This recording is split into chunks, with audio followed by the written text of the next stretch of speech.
Bueno, los invito a que tomemos asiento para comenzar. Vamos a rezar 3 Ave María para ponernos en ambiente de oración. Dios te salve María, llena eres de gracia, el Señor es contigo. Bendita eres entre todas las mujeres y bendito es el fruto de tu vientre, Jesús.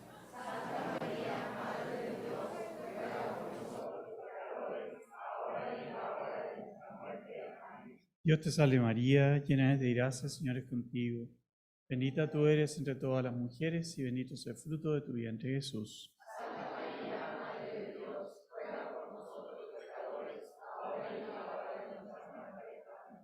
Dios te salve María, llena eres de gracia, el Señor es contigo. Bendita tú eres entre todas las mujeres y bendito es el fruto de tu vientre, Jesús.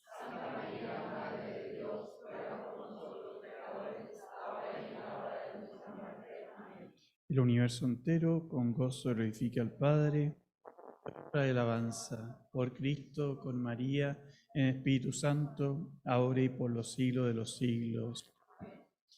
En nombre del Padre, y del Hijo y del Espíritu Santo. Amén. Pueden sentarse.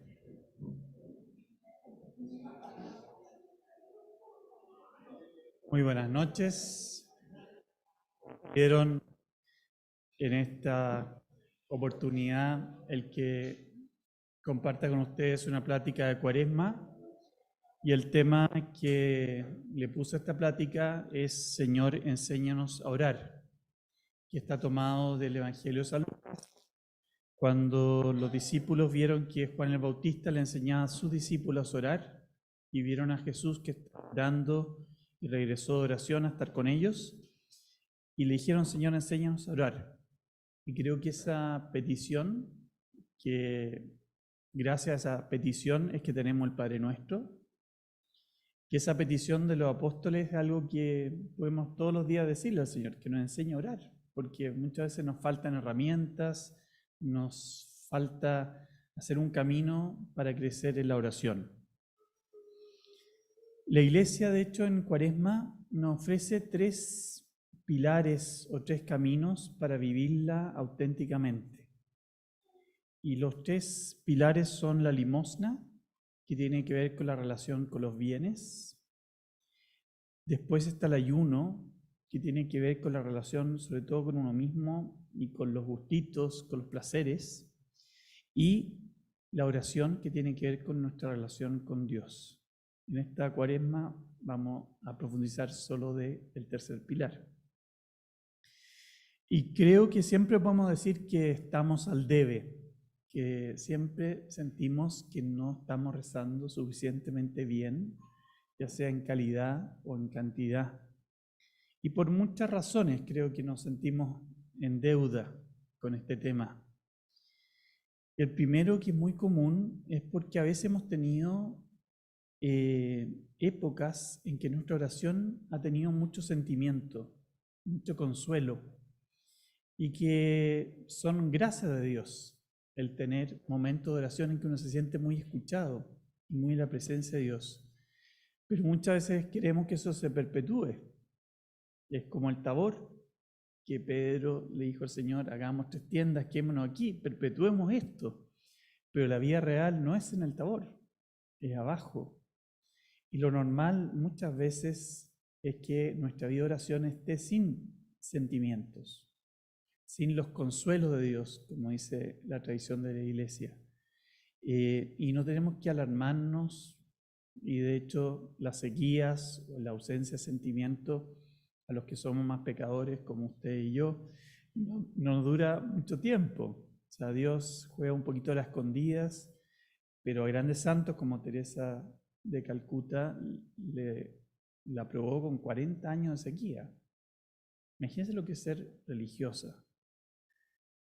Fundar una comunidad, atender 40 años a gente que se está muriendo, teniendo 2 horas de adoración diaria sin sentir a Dios. Esa oración sí que es valiosa, porque en el fondo es recordando el primer amor, pero no sintiéndolo. Bueno, esas son las razones por que siempre nos sentimos a veces al debe, porque queremos vivir siempre en el Tabor. Y una oración así, aquí en la tierra, no nos va a tocar. La segunda razón es que vive una vida agitada, ruidosa, volcada hacia lo exterior. Y también porque nos faltan herramientas, porque la oración se aprende practicándola. Y muchas veces no hemos tenido oportunidad para aprender a rezar bien. Y creo que es bueno esta sensación de que estamos al debe porque nos impulsa a siempre tratar de retomar nuestra vida de oración, a tomar propósitos nuevos. Vamos a hablar de esta introducción. Aquí es lo que es la oración propiamente. Primera doctora de la Iglesia, que es Teresa de Ávila, que ella sí que es maestra de oración. Fundó una espiritualidad en que miles de mujeres en los últimos siglos se han encerrado a rezar. Escribió un libro precioso que se llama Las Moradas, donde habla de los caminos para llegar a ese castillo interior que es la unión mística con Dios. Y ella define, curiosamente, la oración en forma muy sencilla. A pesar de ser doctora de la Iglesia, da una definición muy sencilla y que es muy certera a mi modo de ver. Dice que la oración es un tratar de amistad, estando muchas veces a solas con quien sabemos que nos ama. Así define la oración Teresa de Ávila. Es un tratar de amistad, estando muchas veces a solas con quien sabemos que nos ama.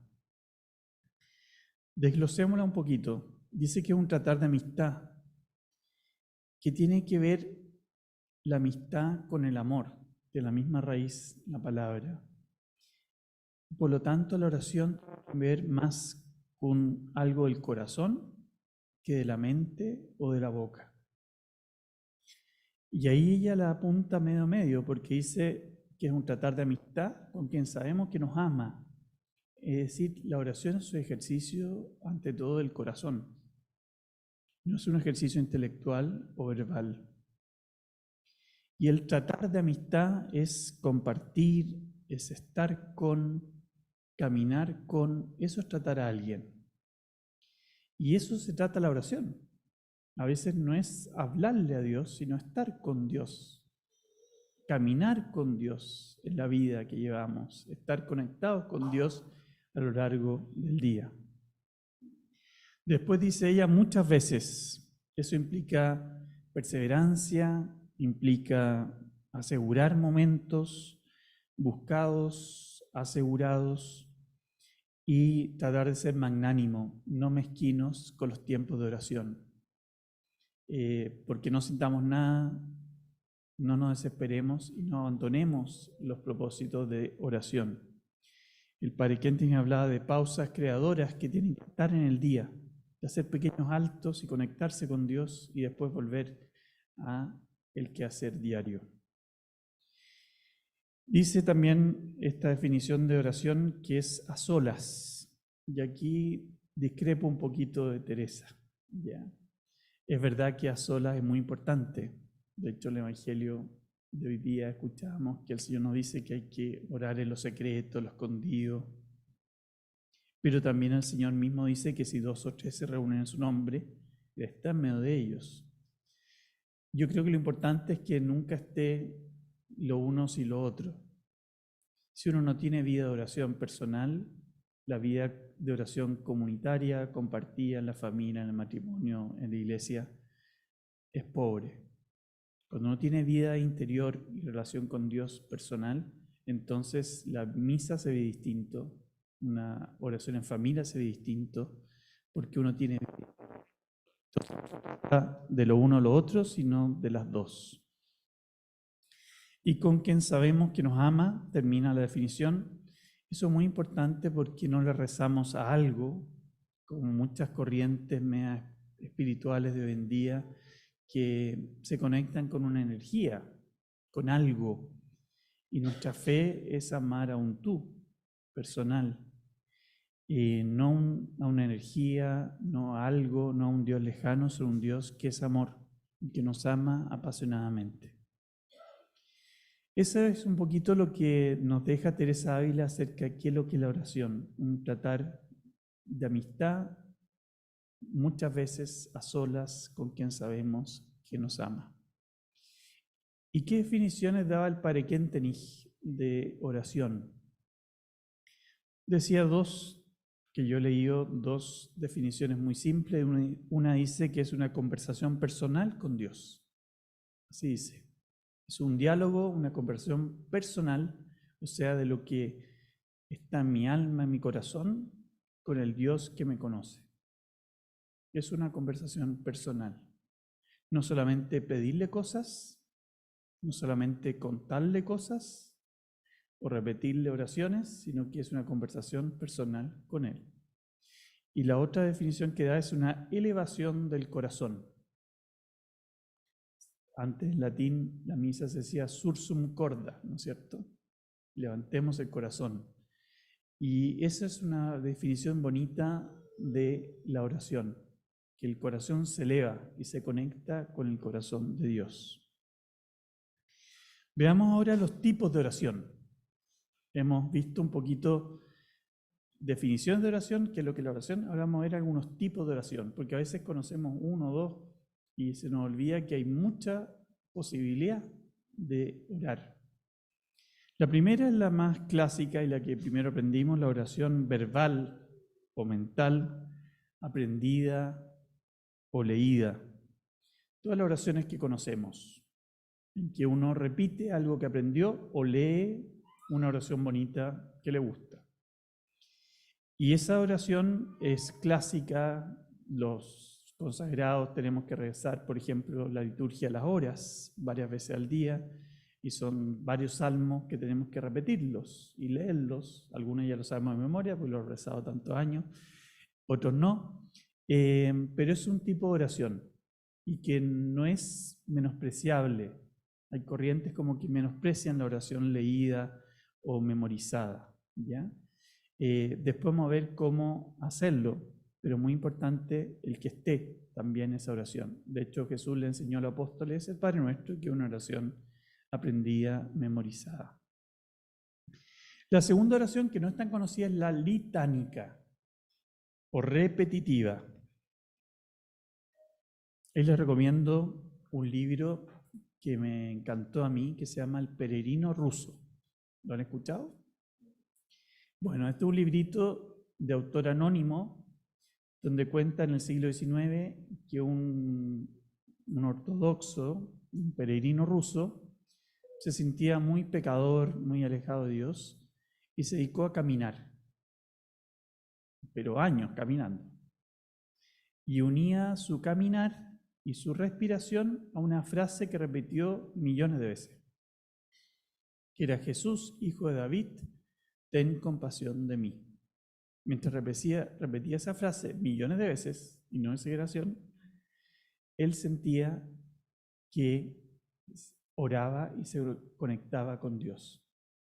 Y ese es un tipo de oración muy antigua, donde uno repite algo y lo que uno repite te penetra el alma y se conecta con Dios.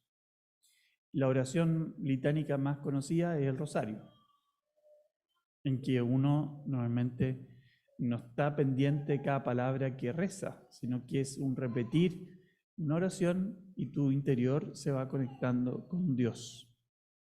También están las letanías, que a veces se reza frente al Santísimo, o en las ordenaciones sacerdotales o diaconales se rezan las letanías. Es un tipo de oración que no hay que menospreciarlo tampoco. Y hay personas que les sirve mucho. Y hay personas que realmente el rosario, otro tipo de ejaculatorias que repiten una y otra vez, realmente son momentos de oración maravillosos. Hay otras personas que no les resulta y eso es también legítimo. ¿Ya? Después está otro tipo de oración que se llama la lectio divina, que es tomar un pasaje de la Sagrada Escritura y con una técnica, que no voy a detenerme ahora, meditarla. Y leerla varias veces, fijarse en los verbos, dejar que Dios te hable, cómo le respondo, y dejar que un evangelio, un trozo de la Sagrada Escritura se transforme en oración, no solamente en lectura, sino que en oración con Dios. Y eso es una técnica que se aprende, se practica y realmente ayuda muchísimo también para acercarse a Dios, el orar con la palabra de Dios. Es algo más nuevo porque antes no se leía mucho la Biblia, por lo menos en la Iglesia Católica. Acá tenemos a Nacho que nos ha ayudado a amar más la Biblia, ¿no es cierto? Muy bien. Otro tipo de oración es la contemplativa, que es una oración de estar frente a Dios, pero de no decir nada. Es simplemente dejarse mirar por Dios, mirar a Dios, estar con Dios. Muchas veces ustedes se dan cuenta, los que están casados, que a veces no es necesario hablar, que a veces estando al lado del otro uno se comunica, uno sintoniza en algo. Y eso es un poquito la oración contemplativa, en que uno está con Dios y no es necesario decirle nada, sino simplemente dejarse inundar por su presencia y por su amor que nos quiere regalar y irradiar. Otra oración que está muy en boga con los jóvenes es la oración cantada. Y ahí nos afirmamos en San Agustín, que también es doctor de la Iglesia, que dice la leyenda, que dice: quien canta reza 2 veces. ¿Ya? Y mi experiencia, me tocó casi 18 años trabajar con jóvenes, es que muchos jóvenes rezan de verdad cantando. No es simplemente una distracción o un gustito musical, sino que realmente ellos se conectan con Dios, con la Mater, cantando. Y eso hay personas que tienen sensibilidad más musical, más artística y que le ayuda mucho. Y bendito Dios.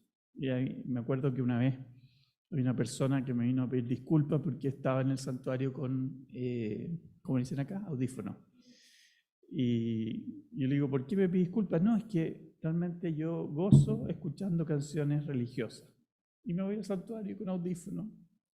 Y me pedía disculpas porque sentía que era como feo, como que estuviera haciendo un pecado. Y yo le decía que no, es su forma de rezar. Y bendito Dios, si a ella le sirve para acercarse a Dios. Otro tipo de oración es la oración escrita, que está muy buena para los desconcentrados. ¿Ya? Y que es importante escribirla no a modo de diario, sino que a modo de carta a Dios, a la Mater, a quien quieran. Pero la oración escrita hay gente que le ayuda muchísimo para rezar, ¿ya? Y es bonito tener un cuaderno de oraciones, o si quieren después romper la hoja, no hay problema, pero el escribir ayuda a rezar. Lo importante es que sea personal, no escribir pensamientos, sino que sea un diálogo. Por eso es importante el formato carta. Uno ve algunos héroes tatianos, Mario Iriart, mi tía Bárbara Cast, como le escribían a la Mater, y uno se sobrecoge. Y eso era oración escrita de ellos en el santuario, y me tocó acompañar en la muerte a varios padres cuando trabajé en Chile en la Casa de los Padres Mayores, y me tocó después quemar. Uno tenía como 30 cuadernos de oraciones, y que uno dice, ¿qué hago con esto? Y los quemamos como capital de gracia. Lo había guardado él tantos años y era su forma de rezar de él. Bueno. Y después está, y con esto termino, los tipos de oración, porque podría seguir. Esto es lo que yo elegí, que son 7. La meditación tatiana, que es un invento del padre Kentenich, ¿ya? Que es rezar al Dios de la vida y rezar la vida de uno. Y es un método de oración que él inventó, que al igual que la Lección Divina, uno toma un pasaje bíblico. La meditación tatiana es tomar un acontecimiento del día anterior o del último tiempo y transformarlo en oración. Ver qué me dice Dios a través de la fe práctica de la providencia. Y hay toda una técnica y daría para otra charla, y también hay literatura abundante sobre el tema. Pero la meditación shantatiyana de la vida es una gran forma de rezar y vivir en alianza con Dios y sentir su presencia en el día a día. Exige abandonarse y reservarse el tiempo, hacerlo, pero ayuda muchísimo el practicarla. Y sobre todo creo que ayuda a nunca sentir como la lejanía o la ausencia de Dios, porque la meditación shantatiyana te obliga o te empuja a ver al Dios en el día de ayer. Entonces, en realidad es muy raro que alguien que practique esa forma de oración, el que diga, no, Dios como que está lejano, ausente en mi vida, sino que al contrario, está muy presente. Y hay dos imágenes de animales que el padre Kenten usó para explicar su método. Uno es de los rumiantes, ¿ya? Que no sé si ustedes saben, pero las vacas y varios otros animales rumiantes tienen varios estómagos y comen zacate, césped, y lo van pasando de estómago en estómago, y eso va varias horas y por eso se tumban ahí en el césped a rumiar aquello que comieron. Bueno, el padre Kenten decía que el método nuestro de meditación es eso, es tomar algo de tu vida y rumiarlo, o sea, pasarlo por el corazón, pasarlo por la oración y que tú veas cómo te habla Dios en ese acontecimiento de tu vida. Y la otra imagen que tomaba, que era simpática, decía que nuestro método es como beben agua las aves. ¿Han visto cómo beben agua las aves, no? Me encantan los animales, así que... Bueno, las gallinas toman agua así y después tiran el cogote así como para arriba para que baje, ¿no es cierto? Como que no pueden tomar agua mirando para abajo, las gallinas. Bueno, decía que nuestro método de oración es así, es tomar algo de la tierra y mirarlo o levantarlo bajo la mirada de Dios. Y así entra en tu vida, ¿ya? Esas eran dos imágenes que eran simpáticas para referirnos a la oración shantatiyana. Bueno, ya hemos hablado de qué es lo que es la oración, hemos hablado de tipos de oración para despertar el apetito y para que tengan posibilidades de crecer en algún tipo de oración que no conozcan o que no hayan practicado. Y quiero hablar ahora, para terminar, primero de una máxima kentenigiana sobre la oración, que a mí me gusta mucho. Y después voy a hablar algo de San Agustín, ¿ya? La máxima kentenigiana de la oración dice así: los labios hablan, el corazón acompaña y la vida corrobora. Eso decía que debería ser el ideal de un shantatiyano respecto a la oración. Que los labios rezan o hablan, el corazón debiera acompañar lo rezado o hablado y la vida debiera ponerlo en práctica. Los labios hablan. Ya hemos hablado de los tipos de oraciones aprendidas, leídas, tener sus oraciones favoritas, no sé, la oración de San Francisco, el Nada Turbe, Teresa Ávila, hay oraciones preciosas, San Agustín, el hacia el Padre es una joya de espiritualidad y de oración, que a veces lo usamos poco. Ahora hay una aplicación en el celular y uno puede tener la oración de hacia el Padre en el celular, disponible en todo lugar, y si no está el librito para los que les gusten eso. Al final hay un índice temático, se puede usar para oraciones, para fiestas litúrgicas, para cuaresma, y te conduce a la estrofa que habla de ese momento litúrgico. También uno puede inventar oraciones, hay oraciones matrimoniales, hay oraciones de curso que uno puede rezar. Bueno, los labios hablan. Dice la máxima, continúa, el corazón acompaña. Y acá esto cuesta, porque se trata de seguir con el corazón lo que hemos rezado. Y esto no es fácil, porque muchas veces nos desconcentramos. Pero que nos pase el desconcentrarnos no quiere decir que no hay que aspirar al ideal, que es el tratar de vivir o de acompañar con el corazón aquello que rezamos. Por ejemplo, Teresa de Ávila decía que ella, cuando empezaba, le pasó varias veces que cuando empezaba a rezar el Padre Nuestro, se quedaba como media hora con la primera palabra del Padre Nuestro. Se quedaba como con el corazón degustando lo que significa que Dios fuera Padre. Y se queda con la primera palabrita del Padre Nuestro. Pero ella lo que dijo con los labios lo pasó por el corazón. Y así cada oración que repitamos, tratar de acompañarla en el corazón. Hágase tu voluntad, venga tu reino, que no busque tanto ser consolado como consolar. Alma de Cristo, santifícame. Todas las oraciones que rezamos aprendidas, que ojalá podamos acompañarlas y pasarlas por el corazón. Y después viene la tercera parte de esta máxima que dice: la vida corrobora. Que no puede ser que mi oración vaya por un carril y mi vida cotidiana por otro. No puede ser que diga hágase tu voluntad en el Padre Nuestro, pero sea esclavo de mis caprichos. O venga tu reino y no soy honesto en mis estudios o en mi trabajo. O digo perdona nuestros pecados, pero me enfado con mi mujer y no le hablo por 2 días. ¿Ya? Le hago la ley del hielo. Y eso, mi vida cotidiana no está corroborando lo que yo recé en el Padre Nuestro, ¿no es cierto? Acá no se trata de que seamos perfectos, pero sí que aspiremos a vivir aquello que creemos y rezamos, ¿ya? Y tener fineza de conciencia para darse cuenta cuando se equivoca. Y muchas veces el ideal va por acá. Lo importante, y en eso el Papa Francisco tiene una descripción magnífica, dice que es distinto ser pecador a ser corrupto. El pecador es el que quiere vivir un ideal, pero se cae, se arrepiente.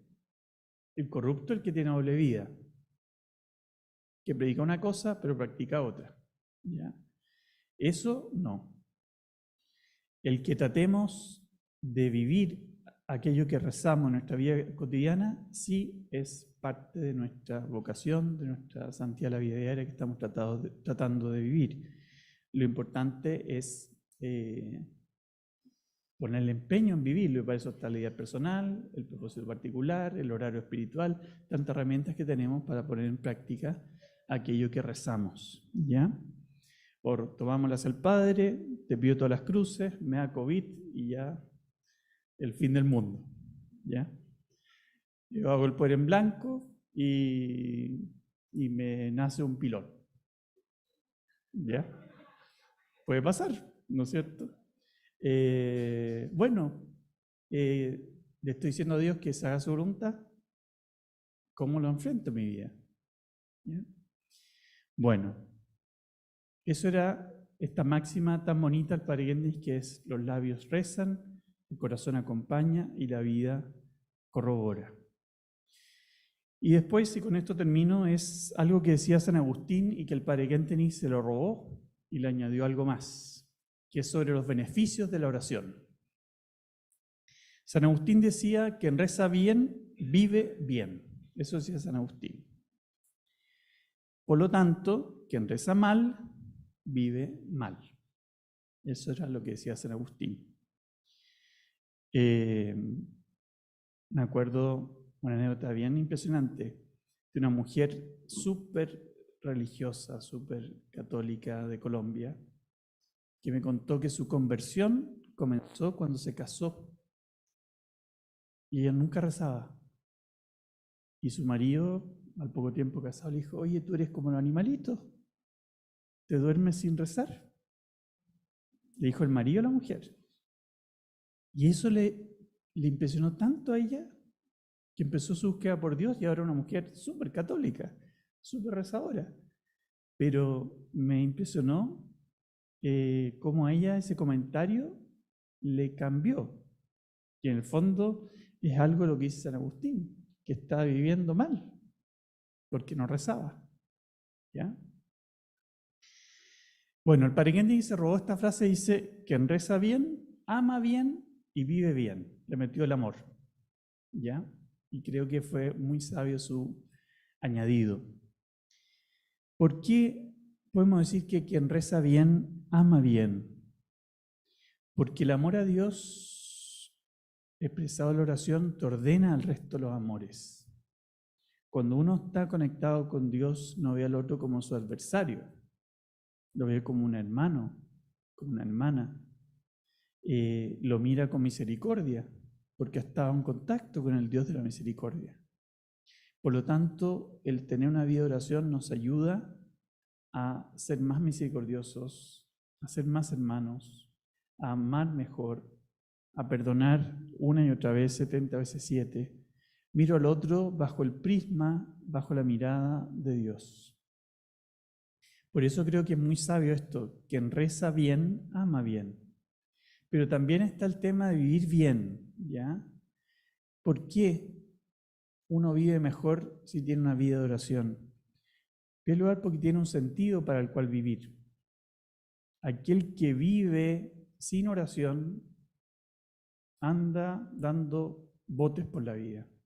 No tiene un norte, no tiene su meta, sino que vive sobreviviendo. Está cumpliendo pequeñas metas que te pone la vida, la sociedad actual, pero no vive con un horizonte importante que el que tratamos todos de tener. También aquel que no reza muchas veces no es capaz de perdonar. Y su vida es una vida amargada, con rencores, con odios. Y eso no te ayuda. La oración nos permite perdonarnos y perdonar al prójimo. Te hace también no vivir, la oración te hace tomarle el pulso a la vida, no andar a la rápida, no andar sin reflexionar, sin darte cuenta de tus errores, de aquellas cosas que puedes cambiar. El examen de conciencia que deberíamos hacer todas las noches nos ayuda a vivir mejor, porque uno comete en el fondo menos errores si uno todas las noches reconoce aquello que hizo mal. Te ayuda a moderarte el rezar, porque te va enseñando, sabemos aquí, cuán importante es la autoeducación. Y cuando uno por amor se exige en ciertas renuncias, en ciertas cosas, te ayuda a vivir mejor. Eso era un poquito lo que quería compartir con ustedes. Espero que les haya servido, que les guste. No sé si tienen preguntas, comentarios. Vamos a dejar un par de minutitos. ¿Ya? ¿Alguna pregunta, algún comentario?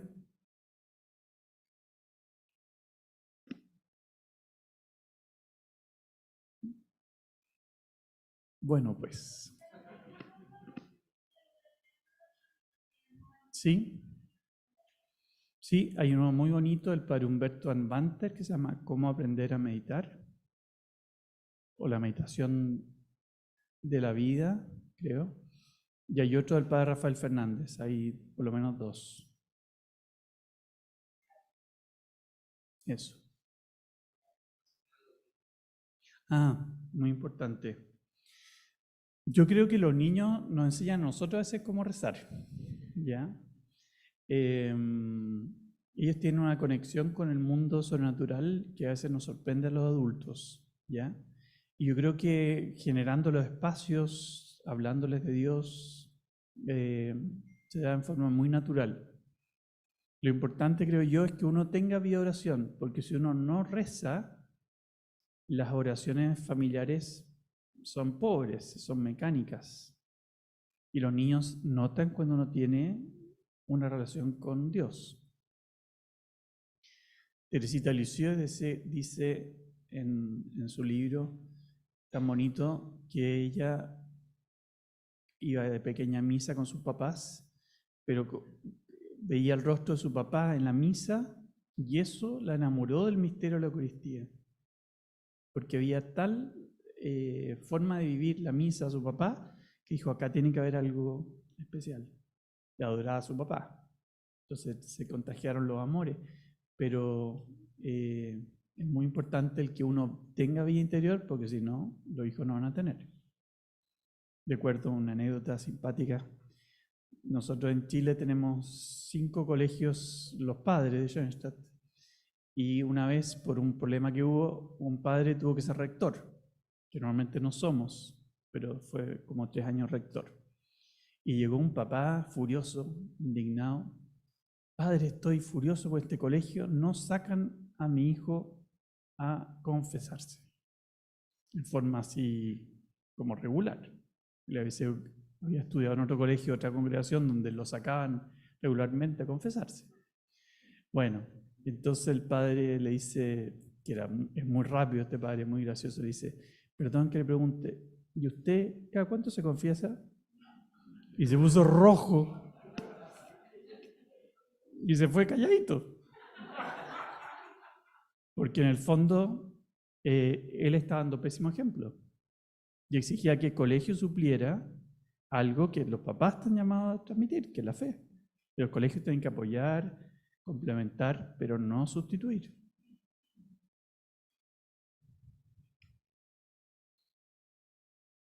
Bueno, les voy a dar la bendición. Consagramos la mater.